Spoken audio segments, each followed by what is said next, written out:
What do you think of the setup here and the fact that you got more people along the fence line than in your hometown? Yeah, I was actually talking to Demo earlier today. I was like, it's like a movie every day. So many cameras everywhere. But it's definitely been fun. And, I think it makes, us compete a little bit harder when, the cameras are out. So I think it's a good thing.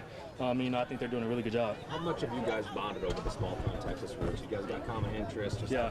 growing up in real time? We talked a little bit about it. He's in cattle and horses and stuff like that, and I grew up doing the same thing. But he actually came to me and was like, dude, you only got 300 people in your hometown? I'm like, yeah. Because, I'm only 800, so it's not that big of a difference. But, we kind of bonded over that a little bit, and it was like a good way to kind of get to know each other, which was good. You do to provide that talent can be found anywhere, right? What's that? I'm sorry. Talent can be found anywhere, no matter how big or small the town. Absolutely. If you put your head down and work hard, they'll come and find you, no doubt. What's your impression of how Christian's built this defense? I think, he's doing a really great job, especially with these blitzes. Just the knowledge that he has and, the scheme that he has behind him, I think it sets us up for success. And, as a player, that's what you want. You want to play fast and kind of, know the ins and outs.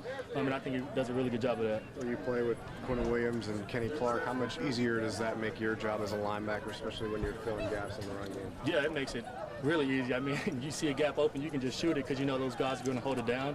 Whether that be single blocks or double teams, they're going to do their job, and you just got to trust yourself to go do yours. And I think that's what we're trying to do here, so everyone can trust each other. Did you grow up a fan of the Cowboys? I had favorite players growing up. Not necessarily a Cowboys fan, but whenever I would go home to my grandma's, she would never watch any other team except the Cowboys, so that's what I had to watch growing up. So How does she feel about you being on the Cowboys? she's excited. She talked about it not too long ago, and I'm just grateful that I get to put a star on my head. How much easier did it make the transition, just being familiar with North Texas, obviously being around Fort Worth so much, and just being able to kind of hack it? Yeah, it made it really easy. Like you said, I knew the ins and outs already, so just it's funny how God worked out. Like, I just bought a house in Arlington, so it was a smooth transition, and it was just, getting into the building, getting to know the guys, and kind of picking it up from there. That's the biggest thing that I wanted to do. Shotty was saying that the battle between Quentin Williams and Kenny Clark in the interior offensive line that you guys have has been a battle and a good one.